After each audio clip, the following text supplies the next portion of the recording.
think that point about MFA courses is incredibly important. And I mean, the university and the 6 colleges of the university, we're a big institution, but it's not always about scale, you know. There are small institutions. I studied at Glasgow Art School. It's a city of 500,000 people, but it's got a world-class art school and it's got a world-class MFA programme. There's been 14 Turner Prize nominees, 4 winners, just from one department in that school in a small city. So what it is not about the scale of the city or the infrastructure, it's about the critical mass of talent and expertise and young artists coming in to talk to students and MFA students particularly, and the teaching and the facilities, you know. You know, the point also needs to be made about, you know, some of the programs within these colleges, you know, teaching students, you know, how to live a normal life and how to, we were talking the other day about, you know, how to budget, how to, you know, pay their bills, and some of these students really just don't, you know, they don't come in there prepared, and they need to be prepared, because not all of them will be successful artists at the end of the day. And I think especially when we have, you know, artists coming in from the Middle East who are not used to being even, you know, at an art school, or, you know, or looking necessarily at art as a profession for the rest of their lives, these basic skills are very important.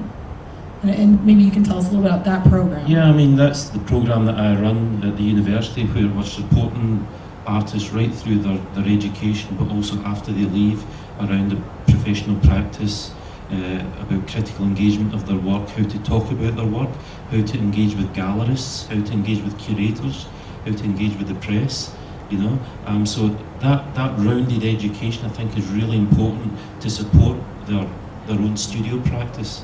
And that includes the boring stuff like money, but people like Andy Warhol and David Hirst don't consider money boring, you know. But it's, you know, it's part of the whole makeup of being a practitioner. So being mentors, really. Yeah. So you must have, you know, with Canvas, do you see the difference in dealing with, you know, some artists that you almost feel like you're hand-holding? You know, you're not out for gotcha journalism. It's more about helping them work through that process. There's such a clear-cut difference between the emerging ones, the young ones who are so and so passionate and so, you know, keen on getting covered, whereas the more established ones have been covered, and, you know, they don't need more recognition in a sense. So there's a diva element there. But I mean, as you know, diva. Yeah. Who would have thought? No offense, Soheila, but generally, I mean, the only major problem that I have is language sometimes, because sometimes the Iranian artists who live in Iran only speak Farsi, or the Lebanese ones that, you know, live in Lebanon only speak Arabic, or even in Saudi. Saudi is a new bit of an issue, because that dialect is not one that I'm really fluent in. It's heavier, it's more meaningful. So of course, it's not even just about different languages between Farsi and Arabic, it's about dialects, you know, even. So it's even more micro. We were just talking, for instance, about the canvas, the difference between the canvas issues, and I think, Dana, your point was, you know, is the content the same? Well, I always thought that I saw the canvas in English and Arabic, that it was translated, and I was like, oh, Myrna, who are your translators? I'm interested in it. She was like, that's not translated, it's totally different content. She's referring to the Canvas Daily. This is a daily newspaper that we produce during, this is the English version. The Arabic version. And we produce this for Art Dubai and again for Abu Dhabi Art, and there are 2 issues. One is in English, one is in Arabic. And they are not translated copies at all. The only thing that we share with the Arabic team is the sales. Their layout varies from ours. Their content varies from ours. We govern it as, you know, the mother base. But beyond that, no. It's because Arabic speaks to a different audience. Yeah, but so then even the artists then are different. I mean, do we see the difference between artists? And I think the crux of this is artists, you know, who were educated at Western institutions and are more in the Western mold of a Middle Eastern artist. I wouldn't say more of the Western mold. I mean, obviously they're going to go with something that's more accessible to them. I mean, it's sad to say I'm Arab, but my Arabic isn't fluent. It takes me a longer time to read Arabic than it does English. Same, I think, with all of us. Having lived in the West and gone to Western schools, we're more fluent in English. We think in English. Well, I remember I was studying Arabic at Brown, and I mean, I was just doing basic grammar, and I could only find 2 out of all of our dozens of friends. Dana and I were there, 2 people to help me with my basic kindergarten level homework. Yeah. I mean, It's almost ironic. I was having a discussion the other day with the Saudi. Actually, I had a panel discussion with the Saudi artist Ayman Yusri Deidban, and at the last minute, the translator didn't show up, so I had to do the translating in English and in Arabic. It was fine, but I'm sure a lot was lost. But there was a question from the audience about language and so on, and I said I think it's almost ironic that here we are as Canvas promoting Middle Eastern art and culture, but we're doing it in English. But that's because it's universal. It's the only way to get the message through. I don't think Canvas would have had the impact that it does now, 10 years later, in Arabic or in Farsi, for that matter. But I agree. I was thinking about it. I mean, thinking about the panel. I think we should, really be focusing on the fact that free education is important. Yeah. And I think that's probably something that exists maybe in the U.S. I don't know. I'm more familiar with the U.S. And for instance, you think about the Cooper Union in New York, entirely free and their application process is so rigorous. I mean, I think, do you have anything like that in the UK so far, or not really? Well, I mean, in Scotland, Glasgow Art School is free. Unfortunately, it's not free anymore in the UK, in England, I should say. This year, just recently. This is the first year that students now have to pay a £9,000 loan. So, sorry, a £9,000 annual fee. And the problem with art schools is that it's not the same. You've got to provide every student with a studio space and workshops. So that costs real estate, So it's much more expensive to run an art school than it is to run law school or whatever, So that's why we had to charge the maximum fees, simply because we're actually not the university doesn't make any money, any profit on it. It simply sustains the keeping students there, But if it was my choice, it would be free, It is free in Scotland. And how does the scholarship process work? Maybe we can even just explain a little bit about that, because obviously Caspian Arts Foundation is, one of the artists. The first artist was just being shown right before these images. Yeah, I mean, Nina's working with St Martin's and London College of Fashion with the Caspian Art Foundation to support Middle Eastern students. We also have a wide range of scholarships and support systems for students. One of the things that the government in England did when they introduced fees as well is if you charge the maximum fee in England now, you have to reserve a proportion of that towards what's called WP, which is widening participation. So you have to use some of that money to get access for students whose families may not be able to afford them to go to art school. And the university is in a very diverse city, and we run a lot of programs to help Black and Asian students, for example, in London, to get access to courses to get into art school.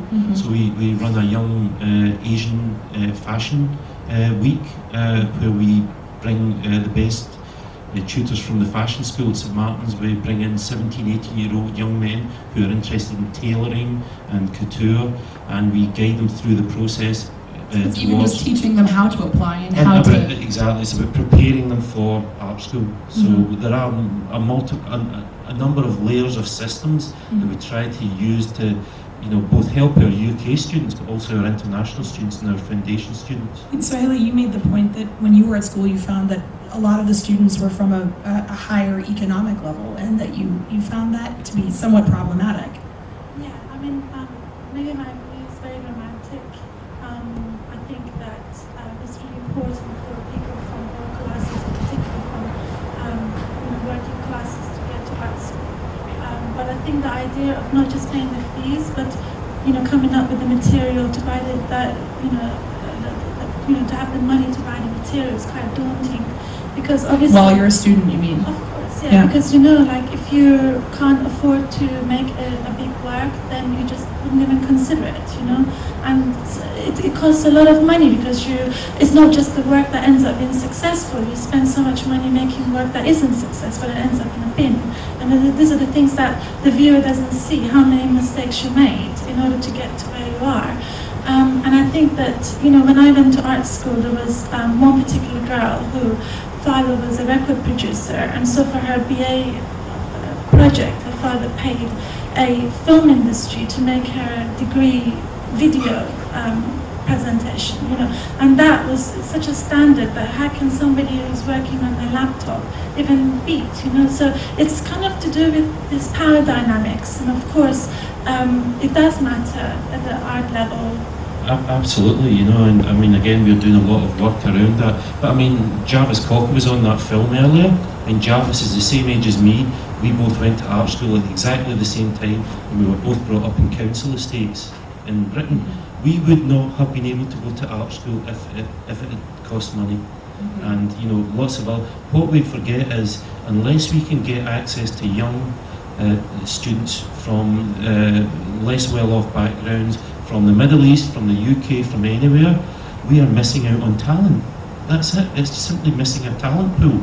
The football clubs don't, are really great at this. Actually, they get them at 8 years old. Yeah, they get them at 8 years old. But if you're interested in increasing the number 20, how do you plan on doing that? How do you plan on coming and scouting the Middle East for this, undiscovered talent? Well, various things. I mean, we're doing projects. London College of Fashion are doing projects here now. It's coming to talk to audiences here. It's developing new links. I think partnerships with institutions and agencies and NGOs and galleries in this region is a very important thing to build up, because it's not just about art schools, it's about the ecology around art schools as well, about promoting artist-led spaces where artists are setting up their own galleries. I mean, if you look at that ecology, the showroom gallery in East London, well, it's moved to West London now, but when it was East London, that's where Sam Taylor Wood did her first show out of art school. That was a gallery that only received £20,000 a year from the government, but it spawned so many young artists, and it was part of that ecology as they move up eventually into the commercial sector. So it's not art schools on their own, it's art schools amongst this big ecosystem of magazines, artist-led spaces, collectors, buyers, that kind of thing. We were speaking the other day about START. START is it's a non-profit organization, and what it does is it helps underprivileged children in war-torn areas across the Middle East. Often in refugee camps. Exactly. So what they've been doing through their workshops in the UAE, Jordan, Palestine, Iraq, recently India and Lebanon, is that they bring artists from the Middle East to stage these workshops for children to get over their traumas through art therapy. And so they have access quite prominent artists are involved with the project. This was my next point. Some of the artists are incredible. I mean, I know that they had a workshop recently with Abdurrahman Katanani, who is a Palestinian artist living in Sabra, the Sabra and Shatila camps in Beirut, and he gave a workshop to children. Athir as well, who's represented by Quadro Fine Art, and a host of others. So these children attend these workshops, and they also qualify into scholarship programs. So START then puts them in universities, which it has, Yeah, I mean, we need to connect up with NGOs and organisations like that, absolutely. I totally agree. In Chelsea Art School, we have a project in the Palestinian territories as well, where we're taking tutors Palestinian territories, that's your guy. Take a second. So I have a question though. Do you, how much government funding do you get for scholarships? Some of the fee money that I talked about, I don't know the exact figure, but there are a number of both private donations, Caspian Art Foundation support, as well as the WP, what's called widening participation money. So it's a mixture of public money and private money. I don't know the exact figure, but maybe the better question would be, how many students currently receive Again, Yeah. I don't know the exact figure, but I mean, I would say that if there is, you know, I think our commitment is if a student is talented and wants to go to our university, one of the colleges, we will find a way to do it. That's what, I That's mean, in that's a America, policy, yeah. lead blind, it's called. That's Yeah. basically the starting point for any kind of issue around that. If they're talented, if they're interested in coming to us, if we can get them out foundation. I mean, we do foundation courses right through the summer holidays, both in the institution, outside the institution. What is really, which I don't understand, we do a lot of foundation courses, we actually lose our students to other institutions, you know, so we need to work on that. But my view is, if a student is talented, they're interested in coming to us, they can't afford it, we should do everything It's also possible though to about get